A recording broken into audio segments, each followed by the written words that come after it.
Oke, halo teman-teman semua. Jumpa lagi dengan Awan Chai di sini ya. Duta pajak abal-abal. Pelatih konsultan pajak yang pertama dan satu-satunya di Indonesia ya. Kita live Instagram gratis teman-teman di channelnya Pajak Smart ini ya. Setiap hari Senin jam 8 malam. Dan seperti biasa, gue perlu disclaimer dahulu teman-teman ya. Bahwa semua yang gue sampaikan di video ini adalah pendapat pribadi gue 100% teman-teman ya. Ini bukanlah kajian akademis, tidak dapat dibuktikan kebenarannya, dan belum tentu juga sesuai dengan peraturan pajak yang berlaku ya. Jadi, mohon koreksinya apabila ada yang salah ya guys. Nah, walaupun gua seorang konsultan pajak resmi ya, tetapi isi video ini bukanlah saran profesional konsultan pajak buat Anda semua ya. Teman-teman tidak bisa dan tidak boleh menjadikan video gue ini sebagai satu-satunya pedoman ya bagi Anda untuk melaksanakan kewajiban pajak lu gitu. Karena kan masing-masing orang punya kasus yang berbeda-beda. Mohon teman-teman konsultasikan dengan konsultan pajak Anda masing-masing ya, atau ke penyuluh di KPP kalau teman-teman mau bertanya yang lebih spesifik lagi ya mengenai pajak Anda. Seperti biasa, Awan akan tersedia secara gratis dan langsung ya di live Instagram Pajak Smart tiap hari Senin jam 8 malam. Oke, kita kasih informasi dahulu nih teman-teman nih. Ini barusan ada berita hari ini dari DDTC News, dari Pak Bosnya DDTC ya, Bapak Darussalam. Nah, bosnya DDTC mengatakan kunci kenaikan tax ratio itu adalah akses informasi sebagai alat awasi kepatuhan. Oke, kita baca nih biar nggak salah teman-teman. Kunci peningkatan tax ratio itu terletak pada upaya memperoleh informasi sebagai alat untuk mengawasi kepatuhan wajib pajak. Informasi yang diperoleh itu baik dari kerjasama, automatic exchange information, maupun dari pihak ketiga. Sasaran utamanya itu berfokus kepada wajib pajak orang pribadi yang menjalankan usaha yang kinerjanya masih lemah. Founder di DTC ya, ini dari bukunya beliau di tahun 2019. Berarti kan udah 6 tahun yang lalu teman-teman ya. Udah sejak 6 tahun yang lalu Pak Darussalam mengatakan hal seperti itu. Jadi intinya intinya adalah wajib pajak mesti ditelanjangin gitu ya. Mesti dibuka semuanya, ditelanjangin semuanya. Semua informasi, akses informasi harus dibuka semuanya, dibongkar semuanya, terutama mutasi bank. Ya, dari situ akan ketahuan dong, dia punya omset atau betul atau belum, dia punya harta sudah betul atau belum gitu ya. Nah, terus terang, gue secara pribadi sepakat teman-teman ya. Nah, gue secara pribadi itu sebenarnya sepakat bahwa tidak ada cara lain, nggak ada cara lain untuk kita bisa menaikkan tax ratio selain kita hajar nih para binatang-binatang di kebun binatang ya. Orang bilang berburu di kebun binatang, ya emang betul, mau gimana lagi, nggak ada cara lain gitu. Cuman prakteknya itu harus diawasi dengan betul ya. Yang benar adalah ketika ada data yang ditemukan, data mutasi bank atau apa ya, data itu harus segera diklarifikasi, diminta penjelasan ya, dahulukan upaya-upaya persuasif gitu loh, itu baru tepat gitu. Yang tidak boleh dilakukan adalah datanya disembunyikan, WP-nya dirampas atau dirampok ya, atau diintimidasi, kemudian WP-nya yang mesti membuktikan sebaliknya atas tuduhan petugas pajak gitu loh. WP dituduh begini begini begini, tapi data nggak diberikan, akhirnya wajib pajak yang bingung, pusing kan. Nah, itu yang salah gitu. Nah, sekarang gimana agar win-win solution? Agar win-win solution jawabannya simpel. Kata si Pak Darussalam sudah betul, harus terbuka, harus keterbukaan, harus transparansi, dan wajib merekam dong ya, wajib merekam di semua pertemuan petugas pajak dengan wajib pajak. Jadi tidak ada dusta di antara kita gitu. Jadi gua telanjang, lu telanjang gitu loh. Gua punya data, lu punya data, kita bongkar semua gitu. Kalau wajib pajak tidak mau kasih data, tetap aja petugas pajak harus buka semuanya karena dia punya data gitu kan. Kalau kedua pihak udah saling terbuka, saling respect gitu ya, gua rasa akan ketemu kok solusinya nanti ya, solusi yang win-win solution gitu. Berbeda dengan selama ini di negeri Konoha itu kan nggak gitu ya. Di negeri Konoha selama ini kan orang diperas, dirampok, padahal datanya nggak lengkap, datanya nggak diberikan oleh petugas pajak gitu ya. Itu insight dari gue. Oke, kita lanjut. Silakan kalau ada yang mau bertanya silakan di komentar teman-teman ya, di bagian komentar mudah-mudahan saya bisa menjawab. Kita mulai dari Bapak Nise 99 US. Malam kawan, malam Pak Nise. Pada poin 13B, apa yang mesti dipilih, ya atau tidak untuk perhitungan sendiri apabila tidak pernah mengangsur PPh 25? Jawabnya tidak, Pak, ya. Bapak jawab tidak aja untuk urusan PPh 25. Oke? Saya rasa begitu aja, Pak. Jadi nggak usah ada perhitungan PP 25, kalau memang selama ini tidak ada bayar PP 25. Oke, thank you Pak Nise, semoga terbantu. Bapak Nise 99. Dapat info dari teman bahwa untuk lapor SPT suami istri masih dapat dilaporkan masing-masing tanpa memilih PHMT. Apakah benar? Jawabannya benar, tetapi jangan dilakukan, Pak. Ya, kalau itu benar, itu berarti sistem Cortex-nya belum mengakomodir. Tetapi jangan dilakukan, karena begitu bulan depan ketahuan, dipanggil dua-duanya ke kantor pajak, disuruh benerin, kan gitu. Jadi kita jangan menggunakan celah-celah yang salah di Cortex untuk membenarkan kita salah gitu loh ya.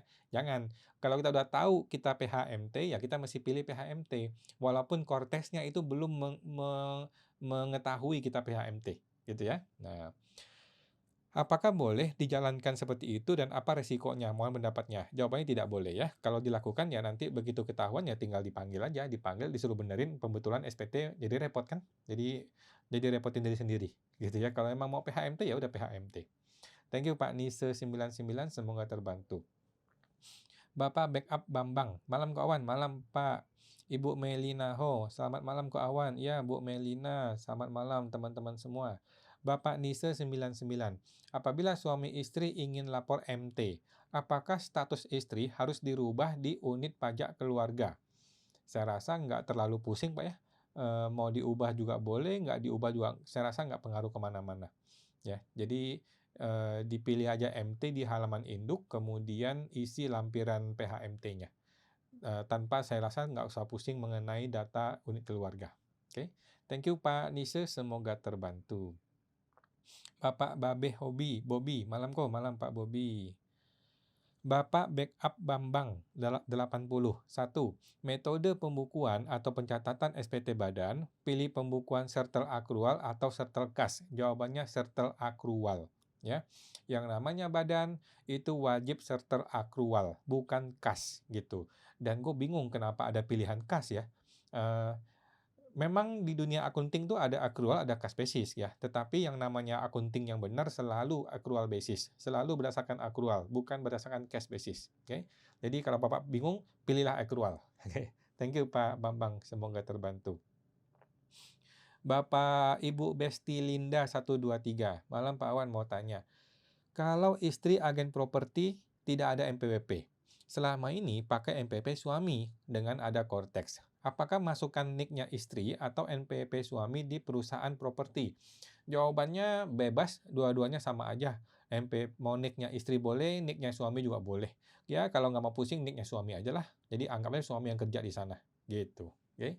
Thank you Pak Ibu Besti Linda, semoga terbantu. Ibu Vivin. Malam Bu Vivin. Kalau PPh 25 kelebihan bayar 200 juta dari hitungan SPT tahun lalu, bagaimana solusinya supaya tidak kena pemeriksaan? Oke, yang pertama, Ibu hubungin AR, Bapak AR, saya ada kelebihan 200 juta, ini LB nih, bagaimana solusinya? Kalau saya melakukan koreksi fiskal terlalu gede nih Pak, bagaimana solusinya? Saya nggak mau pemeriksaan, oke? Jadi AR kan akan kasih dua kemungkinan. Kemungkinan pertama adalah AR akan kasih jalur, silakan mengajukan pengembalian pendahuluan dan saya tidak akan periksa. Ya udah, kita jalankan ya, kita ikuti sesuai perintahnya si AR.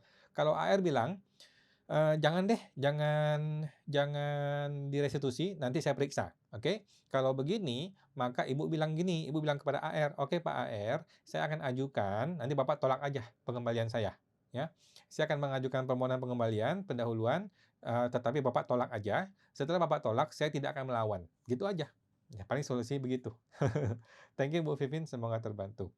Jadi sekarang sudah banyak ya orang mengalami penolakan atas pengembalian pendahuluan. Ya sudahlah, kita hangusin buat negara aja. Toh penolakan ini tidak perlu diapa-apain gitu loh, nggak perlu dilawan dan tidak menyebabkan masalah apa-apa. Oke, lanjut Ibu Besti Linda. Sertel berlaku 2 tahun, setelah itu diperpanjang lagi otomatis atau pengajuan lagi? Jawabannya pengajuan lagi Bu, pengajuan lagi, tapi nantilah ya, 2 tahun kan mungkin 1 tahun lagi atau 2 tahun lagi lah, nantilah. Kalau emang dia bilang expired ya tinggal kita bikin ulang. ya, tinggal perpanjang. Thank you Bu Linda, semoga terbantu. Ibu Vivin, supaya tidak LB lagi di SPT tahun ini, apakah boleh PPh 25-nya hanya bayar 11 bulan aja? Jawabannya tidak boleh ya. PPh 25 tidak boleh hanya dibayar 11 bulan. PPh 25 harus Ibu hitung ulang di SPT tahunan ini. SPT 2025 nih, yang sekarang lagi dibikin, Ibu mesti pilih centang perhitungan mandiri PPh 25. Ibu hitung sendiri tuh, hitung manual. Gitu, PPh 25 untuk tahun 2026. Setelah sudah terhitung, Ibu lapor SPT tahunannya, kemudian pembayaran PPh 25 bulan berikutnya, nah Ibu gunakan angka yang baru, angka yang sudah turun ini. Gitu, Bu. Oke. Thank you Bu Vivin, semoga terbantu. Bapak Backup Bambang 80. Nomor 2. Isi SPT di Cortex untuk PT yang belum beroperasi, peredaran bruto yang bersifat final dicentang ya atau tidak? Jawabannya tidak, jawabannya boleh dicentang Pak, nggak pengaruh sih Pak, nggak pengaruh. Bapak centang juga nilainya 0, Bapak tidak centang juga tidak pengaruh apa-apa, gitu ya. Jadi bebas saja Pak, mau centang nggak centang, Bapak coba otak-atik aja, yang lebih memudahkan aja. Intinya itu nggak terlalu pengaruh saya rasa, karena memang 0 angkanya. Thank you Pak Backup Bambang, semoga terbantu. Bapak Purnawan Iswan, malam kawan, malam Pak Purnawan, mau tanya kok. PPh final UMKM belum ada keluar aturannya kok. Apakah tidak apa-apa lapor SPTOP dengan tarif UMKM di Kortesko? Jawabannya tidak apa-apa ya. Si Purbaya, Pak Purbaya sudah mengatakan di live TikToknya dia bahwa PPh final diperpanjang sampai Desember 2029. Ya, Pak Purbaya sudah ngomong. Kalau Purbaya kita nggak percaya, kita mau percaya sama siapa? Ya kan? Kalau Menteri Keuangan aja sudah bersabda, kita masih meragukan, ya kita mau percaya sama siapa, gitu kan? Dialah paling tinggi, dialah sudah mengatakan, ya begitu ya udah kita ikuti aja. Intinya perpanjang sampai Desember 2029. Thank you Pak Purnawan, semoga terbantu. Bapak Babeh Bobi, malam kok. Tahun 2005 kami patungan beli rumah untuk orang tua, dan rumah tersebut atas nama orang tua. Sejak dibeli sampai orang tua meninggal, hingga sekarang tidak pernah dilapor di SPT, dan rumah tersebut masih atas nama orang tua, gitu ya. Oke, tidak masalah Pak Bobi ya. Jadi kalau sudah meninggal ya sudah, nanti tinggal dibikin warisan aja. Dibikin jadi warisan, nanti tinggal diatur aja si anak yang berapa persen gitu ya. Tinggal dibagi ke masing-masing ahli waris, maka masing-masing ahli waris bisa mengakui bagiannya masing-masing. Saya rasa begitu sih, sebagai warisan ya. Walaupun dia nggak dilapor nggak apa-apa, karena kan warisan tidak harus dilapor di SPT pemberi waris ya. Thank you Pak Bobi, semoga terbantu. Bapak Hianto 55, Pak Awan, untuk WPOP yang pembukuan, apakah boleh melakukan penyusutan aset tetap yang tidak ada kaitannya dengan usaha? Jawabannya di komersial boleh, tetapi begitu masuk ke fiskal dikoreksi fiskal. Gitu Pak. Jadi di komersil, di akunting internal ya boleh-boleh aja. Begitu masuk ke laporan fiskal, ke Cortex, dia dikoreksi fiskal. Untuk penyusutan yang tidak ada hubungan dengan usaha. Begitu. Thank you Pak Hianto, semoga terbantu. Bapak Backup Bambang 80. Yang nomor 3. Apakah WP Badan menerima atau memperoleh penghasilan yang dikenakan PPh bersifat final? Jawabannya Bapak coba centang ya aja. Bapak centang ya aja, toh tidak pengaruh. Nanti diisi 0 juga boleh. Tetapi kalau Bapak sudah centang dan tidak boleh isi 0, ya udah Bapak pilih tidak aja supaya dia tidak muncul gitu lampirannya. Nah, tidak masalah sih. Thank you Pak Bambang 80, semoga terbantu. Bapak dan Mas Wan, izin tanya kok, jika perusahaan masih UMKM 0,5%, sementara ada bendahara yang salah potong PPh 22, itu baiknya dihapus saja atau bagaimana kok? Ini SPT jadi LB 23.000. Oke, dihapus saja Bu, dihapus saja. Coba cek ya, bisa dihapus apa tidak. Sepemahaman saya, kalau SPT badan itu bukti potong bisa dihapus. Ya udah, Ibu hapus saja, gitu. Kalau nggak bisa dihapus, barulah dilakukan koreksi fiskal supaya habis LB-nya gitu. Tetapi yang saya dengar bisa dihapus. Coba dihapus saja. Thank you Pak dan Mas, semoga terbantu.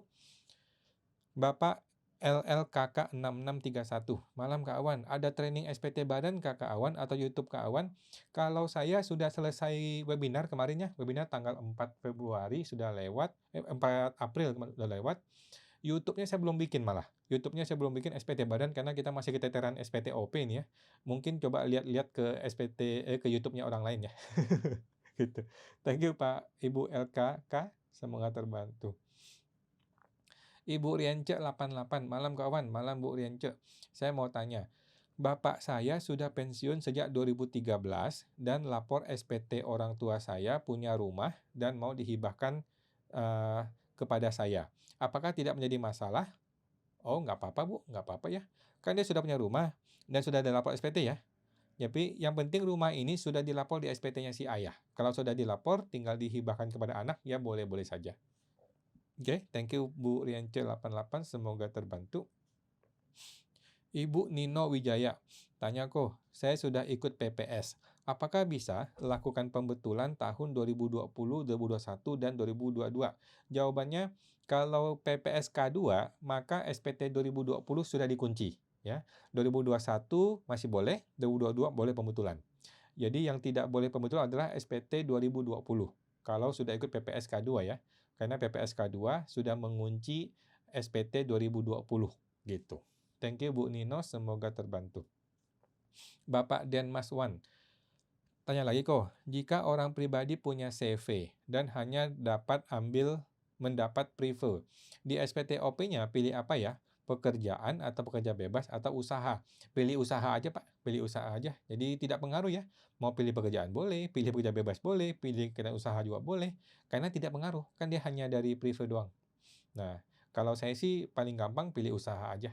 Nah, thank you Pak Denmas, semoga terbantu. Bapak Panjiwa, apakah bisa hasil jual mobil saya masukkan ke PPh final UMKM 0,5% atau harus masuk ke PPh pribadi pasal 17? Jawabannya pasal 17 Pak ya. Kecuali Bapak pedagang mobil. Kalau Bapak pedagang mobil boleh pakai 0,5%. Tetapi kalau Bapak bukan pedagang mobil, kemudian Bapak jual mobil ya, maka menggunakan pasal 17. Namun biasanya Pak, mobil itu kan jualnya rugi ya. Kalau mobil jualnya rugi, maka tidak ada pajak. Biasanya begitu. Thank you Pak Panjiwa, semoga terbantu. Bapak Backup Bambang 80, yang nomor 4. Apakah wajib pajak menerima atau memperoleh penghasilan yang tidak termasuk objek pajak? Itu dijawab tidak aja, kecuali Bapak memang ada ya. Yang tidak termasuk objek pajak itu yang kayak sumbangan, warisan, hibah, gitu. Klaim asuransi. Kalau emang nggak ada ya nggak usah. Dijawab tidak saja. Oke, thank you Pak Bambang 80, semoga terbantu. Bapak Babeh Bobi, malam kok. Tahun 2000 tadi sudah ya, yang beli patungan rumah ya. Oke, thank you Pak Bobi, semoga terbantu. Bapak Cadar 785. Ko, hibah rumah 700 juta dari tante kepada keponakan. Ada akte hibah. Sudah bayar PPh 2,5%, PPh-TB 5%. Apakah benar di SPT keponakan dengan harta ada rumah 700 juta, penghasilan tidak termasuk objek pajak 700 juta? Nah, mohon maaf nih Pak Ibu Cadar ya. Kalau hibah dari tante kepada keponakan itu adalah penghasilan yang kena pajak non-final, alias kena PPh orang pribadi progresif, gitu ya. Tidak bisa menggunakan mekanisme bukan objek pajak, gitu. Hibah yang tidak termasuk objek pajak itu adalah hibah dari orang tua kandung kepada anak, atau dari anak kepada orang tua kandung. Seperti itu, Pak. Jadi gimana solusinya nih? Solusinya batalin akte hibahnya. Solusinya batalin akte hibahnya, kemudian terjadi jual beli, kemudian setelah jual beli kan terjadi hutang piutang. Nah, hutang piutang inilah yang nanti diwariskan dari si tante kepada keponakan. Kira-kira begitu sih Bu, paling solusinya ya. Karena ini sudah terlanjur nih. Begitu. Thank you Pak Cadar, semoga terbantu. Bapak Babeh Bobi. 1. Apakah rumah tersebut termasuk warisan? Tadi yang mana nih Pak Babe Robi ya? Pak Babe Bobi yang rumah yang orang tua ya, termasuk Pak, termasuk warisan. Walaupun awalnya berasal dari uangnya anak, kumpul-kumpul kasih orang tua, tetapi ketika orang tua meninggal ya itu jadi warisan, betul ya. Yang kedua, tahun 2025 kami sepakat rumah itu untuk saya.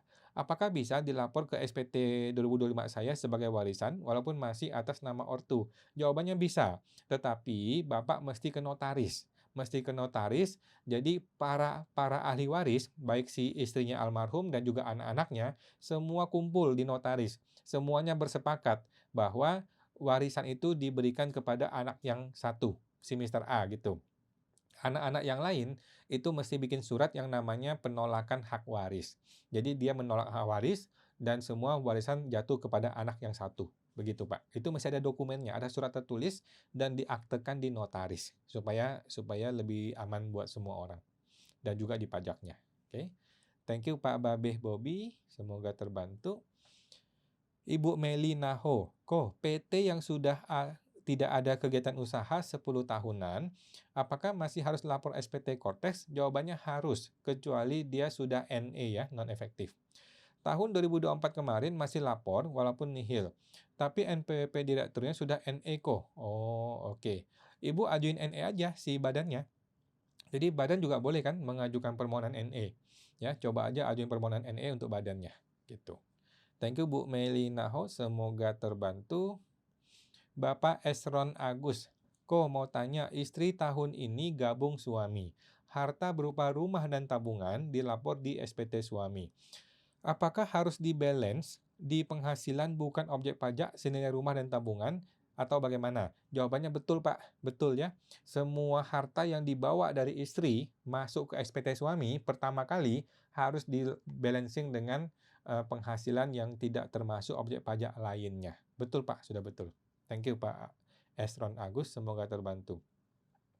Bapak Wilbert 95, malam kawan. Izin tanya satu, saya ada menyewa tanah jangka panjang. Apakah perlu dilapor sebagai harta?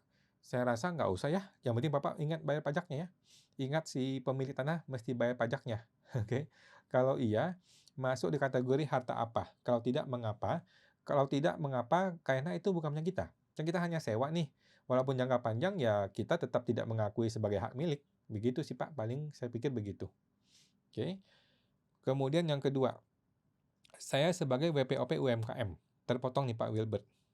Nanti kita lanjutin ya Pak Wilbert ya. Kita lanjut dulu ya. Bapak Yumzi Snackzy. Pak Awan, kalau beli rumah bayar cash 70%, sisanya dicicil 24 bulan. Apakah bisa dimasukin dalam laporan nanti saja sesudah pelunasan sebagai pembelian cash? Jawaban saya tidak, Pak. Tidak.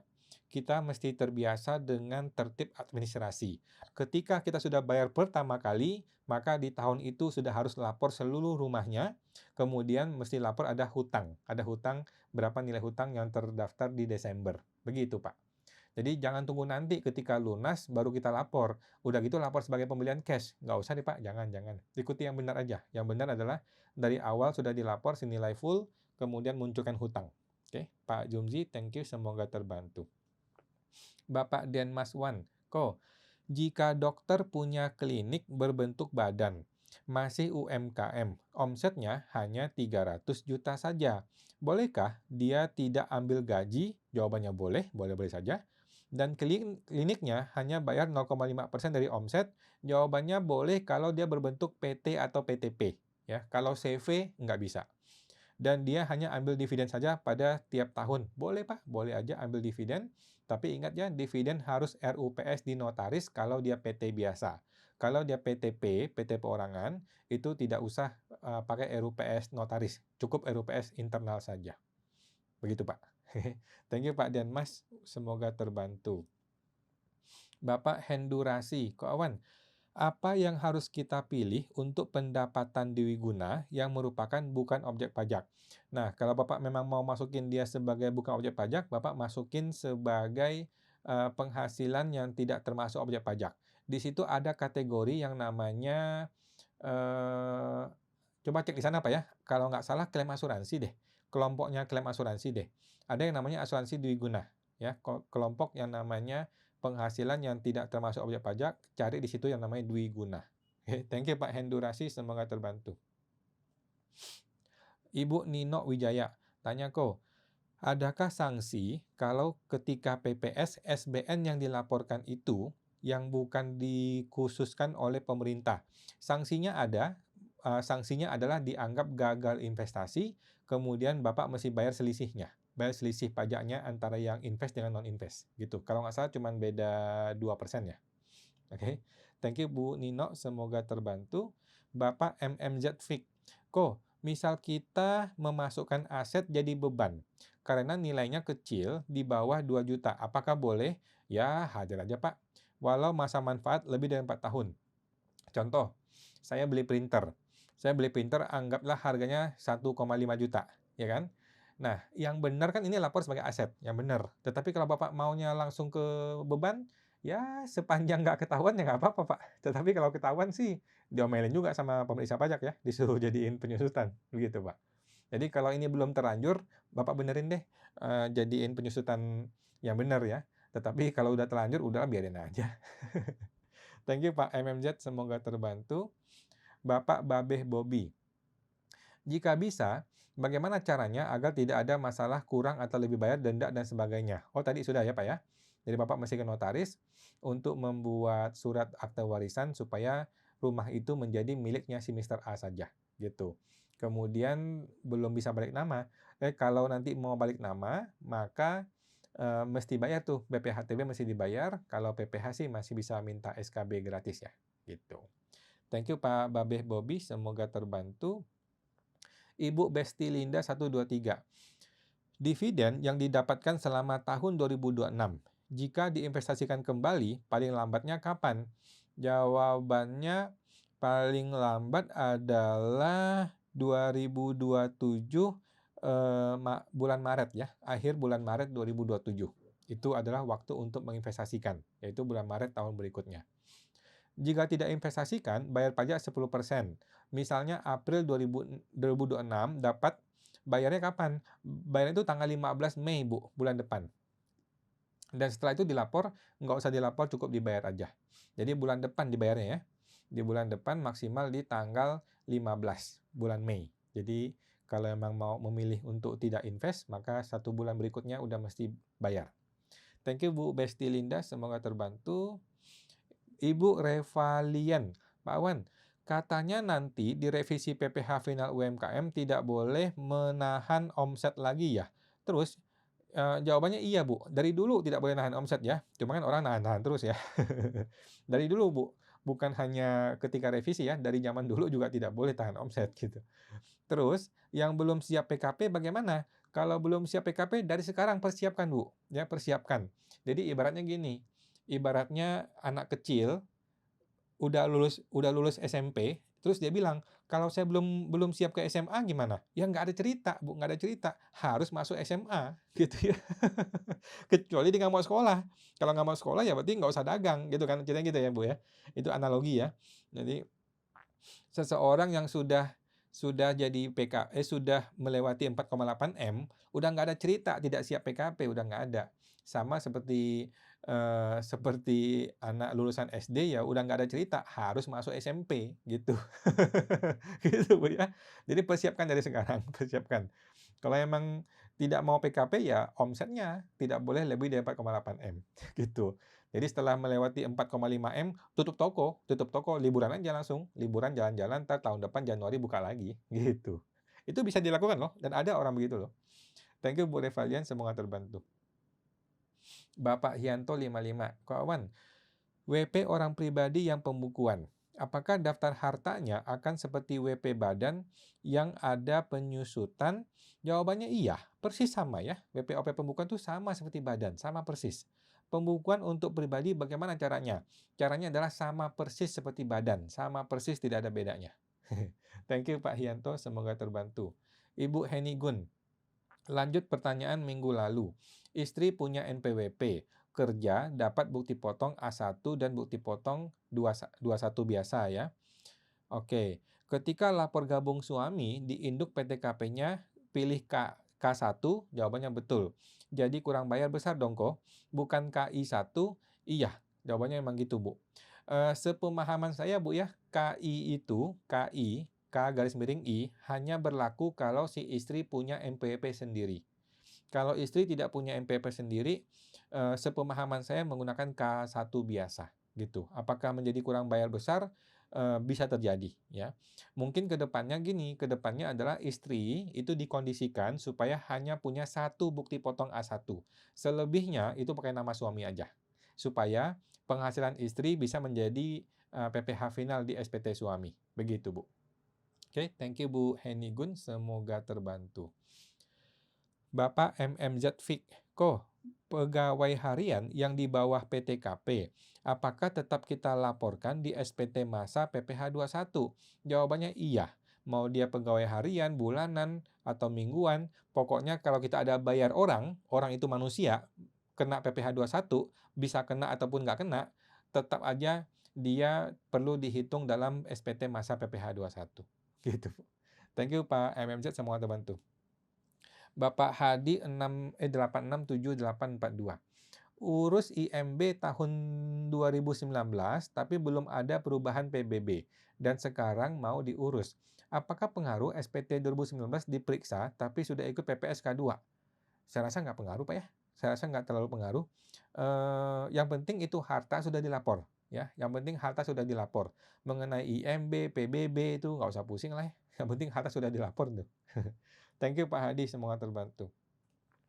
Ibu Heni Gun, kan artinya PTKP KI1 wajib pajak kawin dan penghasilan istri digabung dengan penghasilan suami dengan satu tanggungan. Definisi dari mana tuh Bu?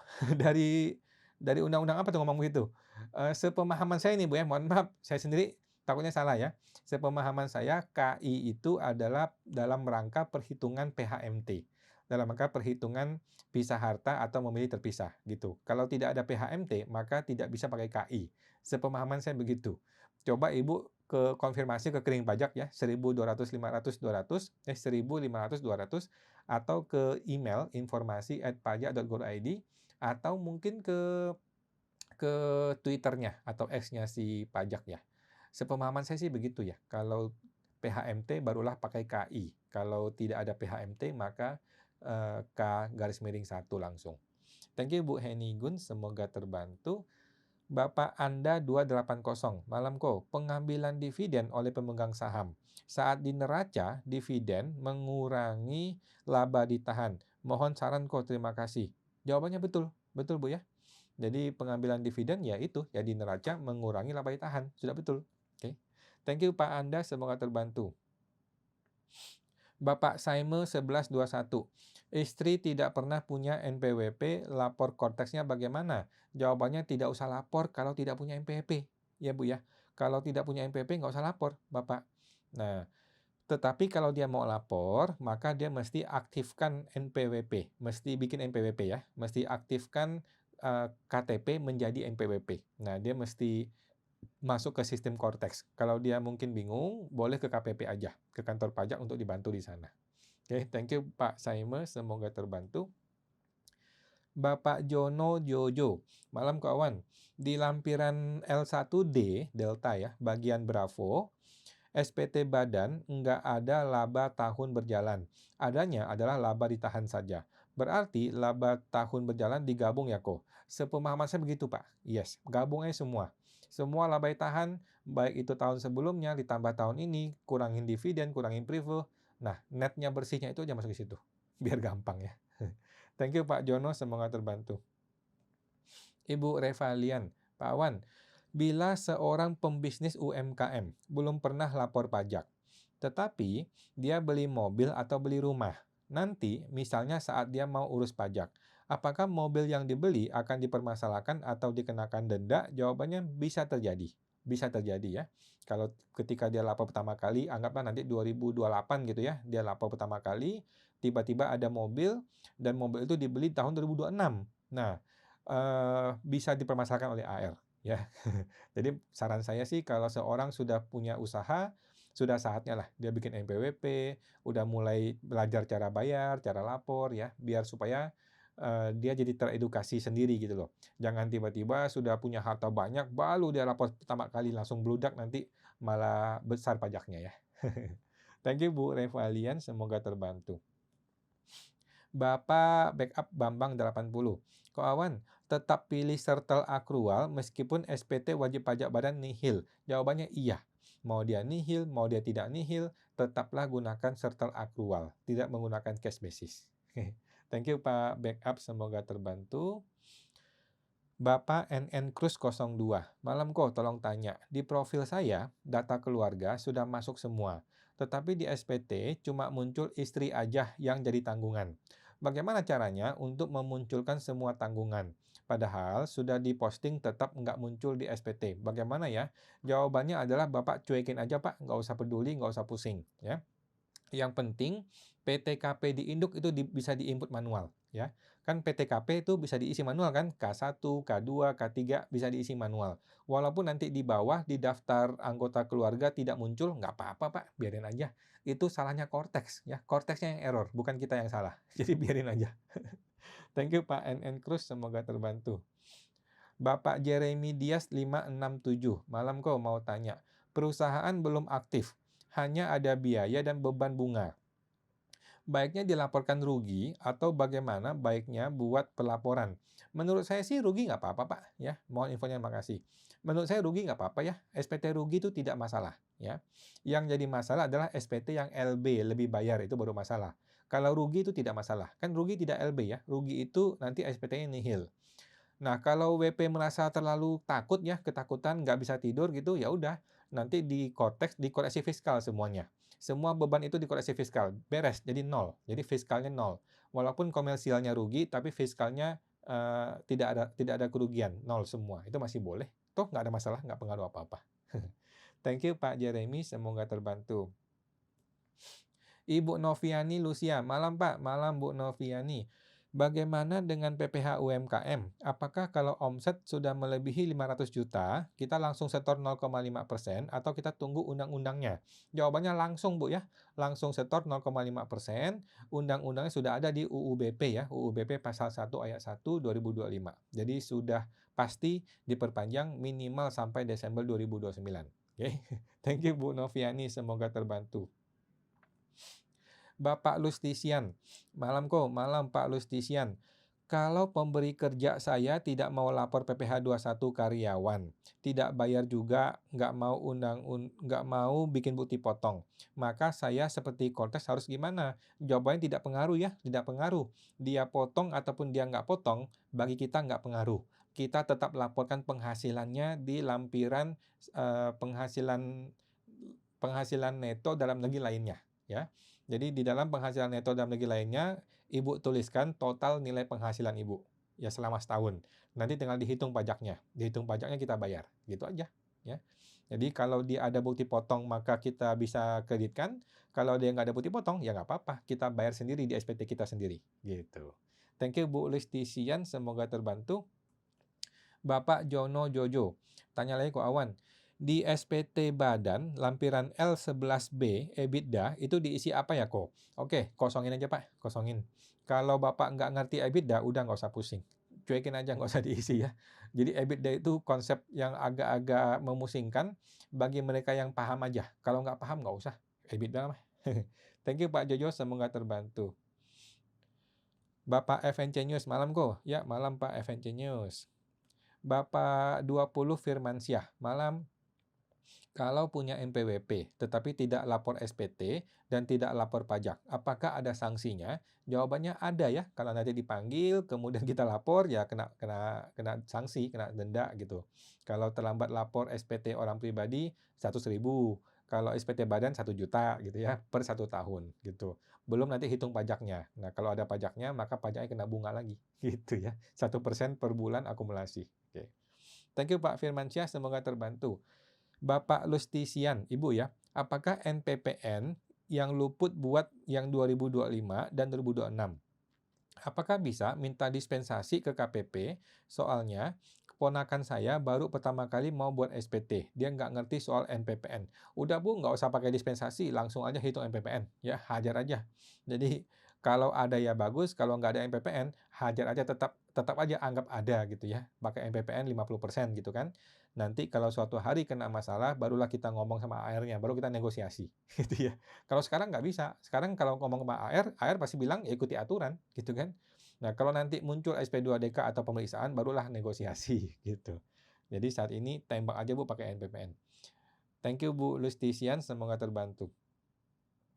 Bapak Koh 2595, malam kawan. Bagaimana perhitungan TER PPh 21? TER PPh 21, Bapak tinggal masuk ke YouTube Pak, atau di Google ya, ada banyak sekali metode perhitungan pajak TER PPh 21 ya. Tinggal buka Google supaya lebih gampang baca ya, satu persatu dibaca-baca supaya paham Pak. Gampang kok TER itu. Thank you Pak Koh, semoga terbantu. Bapak Wilbert 95. Apakah bukti potong 21 tidak final atas penghasilan lain-lain ya, semacam voucher, minimarket, hadiah, diskon dari supplier, itu dilaporkan sebagai tambahan penghasilan UMKM tarif 0,5%? Jawabannya tidak. Tidak ya. Bukti potong 21 dilapor sebagai penghasilan neto dalam negeri lainnya. Ya, di bagian lampiran berapa tuh? Penghasilan neto dalam negeri lainnya, di situ dimasukin semua, nanti bukti potong juga diakui, kemudian nanti di halaman induk akan dihitung pajaknya. Kalau ada kurang bayar tinggal dibayar. Kalau ada lebih bayar, Bapak tambahin lagi tuh penghasilan neto dalam negeri lainnya ya. Bukan ke UMKM 0,5%, bukan. Thank you Pak Wilbert, semoga terbantu. Bapak FNC News mau tanya terkait PPh 25. Apakah harus dibuat laporan perhitungan angsuran PPh pasal 25? Saya rasa nggak perlu ya, kecuali Ibu memang mau. Kalau Ibu memang berniat mau menghitung, itu boleh. Tetapi kalau nggak mau hitung, alias maunya tidak ada PPh 25, maka tidak usah hitung. Oke, thank you Pak FNC News, semoga terbantu.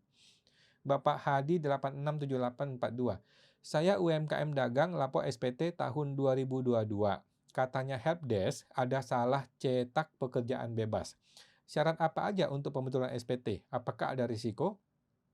Jadi nggak ada syaratnya Pak ya, langsung hajar aja pembetulan SPT. Apakah ada risiko? Nggak juga ya. Nanti tinggal dilihat aja di pembetulan itu, kalau memang ada pajak yang mesti dibayar ya udah kita bayar gitu ya. Nggak apa-apa sih Pak, pembetulan itu hal yang wajar, boleh-boleh aja dilakukan. Thank you Pak Hadi, semoga terbantu. Bapak Saime 1121. Untuk logam mulia yang fiktif, perolehannya 1999 senilai 93 juta. Kalau mau dihapus di Cortex karena fiktif, apakah kita info atau tanya caranya ke AR? Boleh Pak ya, kalau Bapak mau ngomong ke AR boleh, supaya mungkin Bapak merasa lebih nyaman, lebih enak, boleh Pak ngomong ke AR ya.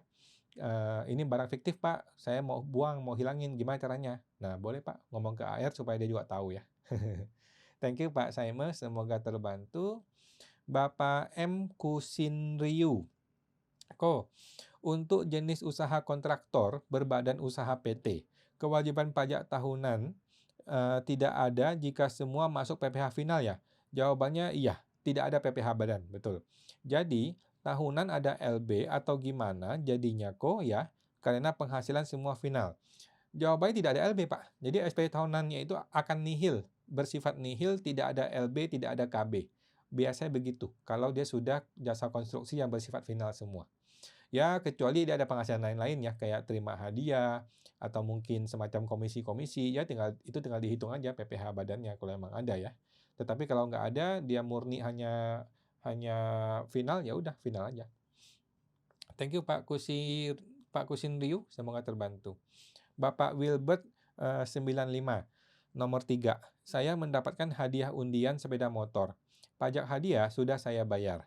Apakah harus dilaporkan sebagai harta? Jawabannya harus dilapor sebagai harta. Berapa nilai perolehannya? Nilai perolehannya sesuai dengan bukti potong. Kan Bapak bayar tuh. Kan Bapak bayar pajak hadiah, berarti kan ada DPP-nya kan, ada dasar perhitungan pajaknya kan. Nah, itulah nilai motornya. Contoh, Bapak bayar pajaknya 2,5 juta. Nah, pajak hadiah kan 25%. Nah, berarti kan harga motor 10 juta. Nah, kira-kira gitu, Pak. Jadi dari pajaknya Bapak tinggal bagi 25%. Gitu. Itulah nilai bruto terhadap barang tersebut. Thank you Pak Wilbert, semoga terbantu. Ibu Melina Ho, tanya lagi pertanyaan yang belum dijawab di live Senin kemarin. Saya lihat di YouTube belum ada yang ya Yang mana Bu ya? Sudah sih, sudah. Hari ini kita publish. Tadi ada 2 video saya publish hari ini dan kemarin juga ada deh. Intinya sudah selesai. Sudah selesai hutang-hutang saya untuk jawab pertanyaan di live IG. Thank you Bu Melina, coba dicek lagi. Kalau nggak diketik lagi nggak apa-apa. Bapak FNC News, malam mau tanya, untuk bukti potong 21 tidak final, kalau tidak valid, apakah perlu validkan lewat portal NPWP, lalu bukti potong dibatalkan dan buat baru? Boleh Bu, boleh kalau memang Ibu mau. divalidkan di portal, kemudian dibatalin bikin baru, boleh kalau mau gitu ya, supaya ke depannya lebih rapi. Thank you Pak FNC News, semoga terbantu. Bapak Ibu Dedi Yaisko, pengembalian kelebihan bayar emang bisa restitusi? Jawabannya bisa ya, bisa. Memang harus restitusi ya. Memang kelebihan pembayaran itu memang harus dimintakan pengembalian pendahuluan atau restitusi. Memang iya. Oke. Thank you Bu Dedi ya, semoga terbantu. Ibu Lustisian, SPT PBB masih nama pemilik lama. Kalau mengecek di website Pemda untuk dapat nilai saat ini, pakai KTP owner baru atau harus pakai KTP dia untuk lihat NJOP. Ada saran? Saya rasa sih mesti MPP-nya atau KTP-nya orang lama ya. Ya, sarannya adalah nilai saat ini Ibu samakan dengan nilai perolehan. Udah beres. Jadi nggak usah cari NJOP. NJOP kita nggak tahu, ya udah nggak usah. Tinggal gunakan nilai perolehan aja, disamain aja. Oke. Thank you Bu Listisian, semoga terbantu. Bapak Hendy Chandra, malam Pak Hendy. Penghasilan UMKM di bawah 500 juta kan tidak bayar pajak. Oke. Saya terlanjur bayar, jadi muncul LB di SPT. Solusi gimana ya Ko? Sementara penghasilan 1 tahun itu 100 juta aja, nggak nyampe, terima kasih. Oke, nggak apa-apa Pak. Solusinya adalah yang omset Januari, Bapak tambahkan 500 juta, selesai. Hilang tuh LB-nya tuh. Jadi tuh LB 2,5 juta langsung hilang, kalau Bapak tambahin omset Januari tambah 500 juta, beres. Oke. Thank you Pak Hendy Chandra, semoga terbantu. Ibu Dedias, kalau mau buat pabrik baju, tapi masih CV, pajaknya apa aja yang biasanya harus dibayarin? Sama aja sih Bu ya, sama aja ya. CV, PT, PTP, sama aja. PPh 21, PPh 23, PPh 4 ayat 2, PPN kalau dia PKP, kemudian SPT Badan. Sama aja sih Bu, pada prinsipnya normal-normal aja ya untuk pajaknya, sama aja. Thank you Bu Dedi ya, semoga terbantu. Ibu Chanmei 75, malam Bu Chanmei. PT cicilan 25-nya lebih besar atau LB, tetapi tidak direstitusi. Caranya gimana kok? Jawabannya nggak bisa Bu, harus restitusi, harus. Jadi Ibu coba ngomong ke AR, telepon ke AR atau WA, Bapak AR, saya LB nih, saya mau relakan, gimana caranya? Oke? Jadi paling gini, kita kondisikan sama AR, oke, kita klik yang namanya pengembalian pendahuluan, nanti AR tinggal tolak. AR tinggal bikin penolakan aja. Nah, ketika AR menolak, ya udah kita nggak usah gubris lagi, nggak usah lawan, gitu aja. Jadi kita hangusin. Thank you Bu Chanmei, semoga terbantu. Ibu Lustisian, benarkah kalau pekerjaan bebas tahun ini enggak NPPN, maka artinya pembukuan? Jawabannya iya. Kalau iya, tahun depan masih bisa ajuin NPPN lagi nggak? Jawabannya bisa ya. Jadi tetap aja dipaksain pembukuan, pencatatan ya, pencatatan. Walaupun dia tidak cetak NPPN, tetap aja diajukan pencatatan. Udah gitu aja, nggak usah pusing. Tetap gunakan pencatatan, tidak usah pembukuan. Ya. Nah, tahun depan ajukan NPPN lagi. Thank you Bu Listisian, semoga terbantu. Ibu Lisa Mona 1183. Malam Bu Lisa mau tanya. Untuk SPT Badan, jika sudah dibayarkan kurang bayar, tetapi dokumen lain-lain nggak bisa input bukti bayar, nggak apa-apa kok. Saya ulang ya, saya ulang. SPT Badan, jika sudah dibayarkan kurang bayar, tetapi dokumen lain-lainnya nggak bisa diinput bukti bayar, nggak apa-apa kok. Jadi otomatis langsung lapor SPT-nya. Iya, boleh Bu, langsung aja lapor. Nggak usah pusing dengan dokumen-dokumen lain. Langsung yang penting bisa bayar, bisa lapor, udah beres gitu ya. Kalau setelah terlapor baru tahu ada masalah dan itu penting, ya udah boleh pembetulan. Gitu sih. Thank you Bu Lisa, semoga terbantu. Bapak Ibu Annabel Shop, malam mau tanya, kalau isi SPT dengan Cortex, ada harus isi nomor sertifikat dan nomor rekening tabungan. Apakah harus diisi sebenarnya? Takut data bocor gimana baiknya Oke, jawabannya wajib diisi Bu ya, wajib diisi. Data kita sudah bocor kemana-mana, jadi nggak usah pusing. Ibu isi maupun nggak diisi, sama aja data kita udah bocor semua ya. Jadi di negeri Konoha ini nggak ada data yang masih aman, semua data sudah bocor, jadi nggak usah pusing. Ya, diisi aja Bu, wajib diisi. Thank you Bu Annabel, semoga terbantu. Bapak FNC News, mau tanya, untuk fee atas nama orang pribadi, harusnya kirim kepada A. Namun, dikarenakan ada kendala SPT, kirimnya ke KTP si B dan tidak valid NIK-nya di bukti potong 21. Apakah lebih baik bikin bukti potong atau boleh apa nih? Terpotong di Pak FNC ya. Jawabannya harus bikin bukti potong, Bu ya. Tetap bikin bukti potong. Kalau dia tidak valid kan bisa pakai 999 ya, bisa pakai nomor NIK 999 kalau dia tidak valid. Oke, tetap bikin bukti potong. Thank you Pak FNC News. Ataukah masuk ke biaya pergaulan? Oh, nggak bisa ya, tetap masih dipotong PPh 21. Thank you Pak FNC News. Ibu Lisa Mona 1183, kok mau tanya SPT badan. Apakah ada perpanjangan waktu? Makasih. Sejauh ini belum ada, Bu ya. Sejauh ini belum ada perpanjangan. Namun saya rasa nggak akan ada ya. Karena kalau badan itu sudah terbiasa ada mekanisme permohonan perpanjangan. Gitu loh. Jadi kalau badan merasa belum siap, maka dia bikin permohonan perpanjangan. Itu sudah ada mekanisme yang sudah biasa. Gitu sih. Jadi gua rasa DJP juga nggak akan perpanjang lah ya. Nah, kalau orang pribadi kan belum ada mekanisme perpanjangan, jadi ya dia perpanjangin aja dibantu gitu. Thank you Bu Lisa Mona, semoga terbantu. Bapak FNC News, dan dikoreksi fiskal untuk biaya ini, Pak? Oh enggak ya. Jadi tetap bikin biaya gaji biasa dan dipotong PPh 21 seperti biasa. Jangan biasakan kita tidak potong kemudian koreksi fiskal. Jangan dibiasakan, itu metode yang salah. Thank you Pak FNC News, semoga terbantu. Bapak Saime 1121. Saya sudah pensiun, tidak ada penghasilan dan usaha. Pilih pekerjaan apa Pak Awan? Oh, pilih usaha aja Pak, biar nggak usah pusing ya. Sebenarnya bebas, sebenarnya Bapak bebas. Kalau udah pensiun tuh bebas, mau pilih pekerjaan boleh, usaha boleh, pekerjaan biasa juga boleh. Jadi bebas, mau pilih apa aja boleh. Cuman kalau saya pikir sih paling gampang pilih usaha. Nah, kalau sudah pilih usaha namun kita tidak input usaha, ya nggak apa-apa juga.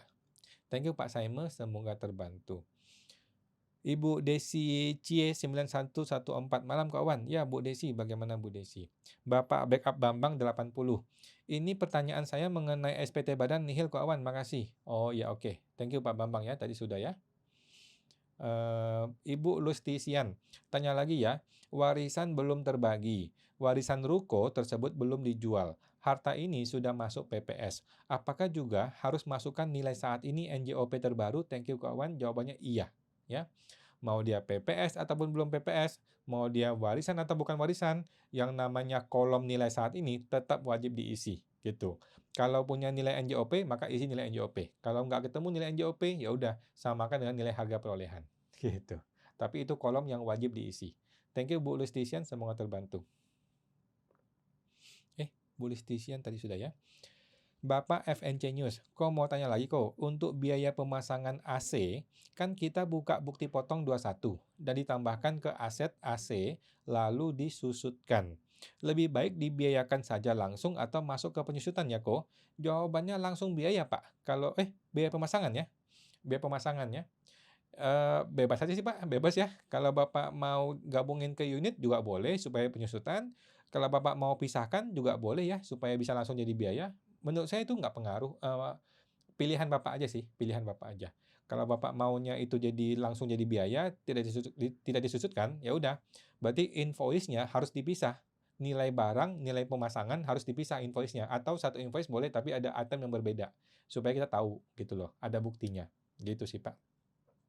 Thank you Pak FNC News, semoga terbantu.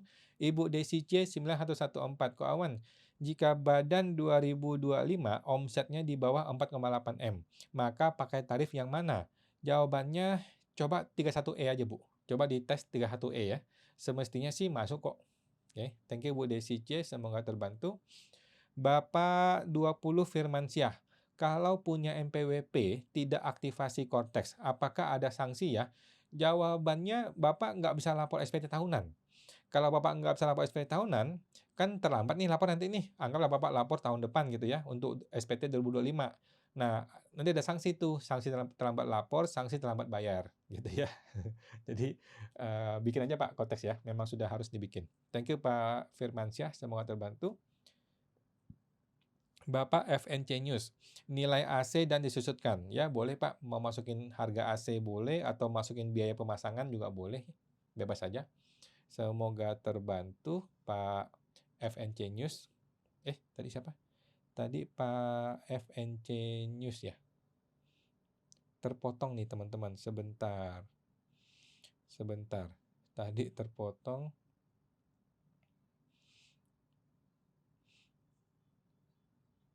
Mohon maaf nih, tadi terpotong nih.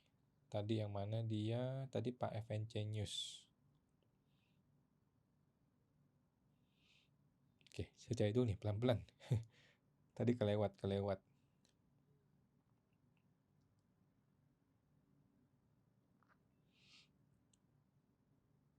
Oke, lanjut ya. Masih ada lagi. Pak FNC News.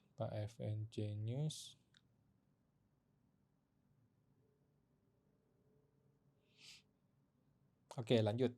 Bapak Hianto 55. Ko Awan, tabungan US dollar 100.000 K. Sudah dilapor di SPT 2020. Lalu ikut PPS untuk selisih kursnya saja. Apakah harta yang 100.000 K tersebut termasuk harta PPS? Padahal sudah dilapor di SPT 2020, hanya ikut PPS atas selisih kursnya. Bukan Pak, bukan. Jadi nggak usah pilih harta PPS, nggak usah. Keterangan itu kosongin aja. Thank you Pak Hianto, semoga terbantu. Bapak 20 Firmansyah. Malam Pak Firmansyah. Kalau punya tabungan uang di bank sebanyak 1 miliar, apakah bisa terbaca sama DJP ya? Jawabannya bisa ya. Jangankan 1 miliar, 100 juta juga bisa kebaca, 10 juta juga bisa kebaca, 1 juta juga bisa kebaca ya. Tetapi rekening ini nominal sekian dan suami sekian, tapi di satu bank aja. Apakah terbaca sama DJP? Jawabannya bisa terbaca ya. Jadi teman-teman nggak usah lagi berpikir bahwa harta kita tuh bisa kita sembunyikan dari pajak. Nggak bisa. Sekarang zamannya transparansi, kita bongkar semua, kita buka semua ke orang pajak. Oke, thank you Pak Firmansyah, semoga terbantu. Ibu Fani Senjaya, malam kawan, malam Bu Fani. Kalau RDN di Bursa Efek di SPT, itu dimasukin ke tabungan atau setara kas. Mohon penjelasannya, terima kasih. Oh, RDN di Bursa Efek ya. Jadi kalau saya sih masukinnya ke investasi, Bu. Jadi supaya dia satu paket dengan nilai sahamnya, nilai portofolio sahamnya. Kan dia satu paket tuh dengan portofolio saham. Supaya dia tidak terpecah, maka saya gabungin ke investasi, gitu ya. Tetapi kalau Ibu mau gabungin ke kelompok satu, maka yang benar adalah tabungan. Bukan setara kas lainnya ya, masuk ke tabungan. Kenapa masuk tabungan? Karena dia ada nomornya, ada nomor akunnya itu kan. Jadi sehingga dia menjadi seperti tabungan gitu. Thank you Bu Fani Senjaya, semoga terbantu. Ibu Annabel Shop. Malam Bu Annabel.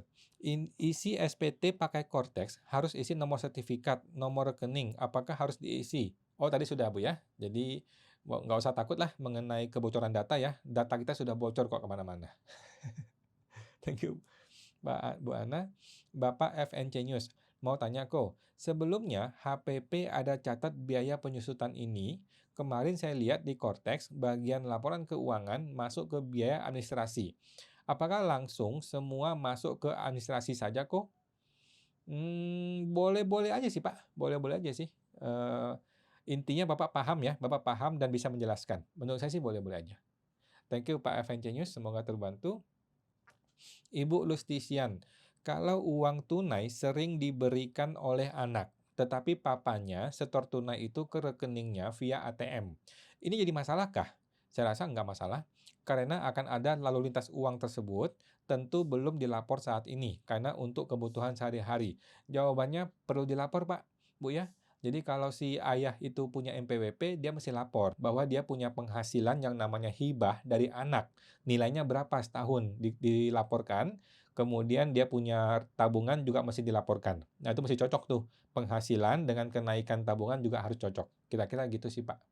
Dan hibah itu kalau angkanya gede, sebaiknya dibikin surat aja hibah. Thank you, Pak Lustisian. Semoga terbantu. Bapak Hadi 86. Ko, UMKM PPH final, tetapi sudah lewat 7 tahun.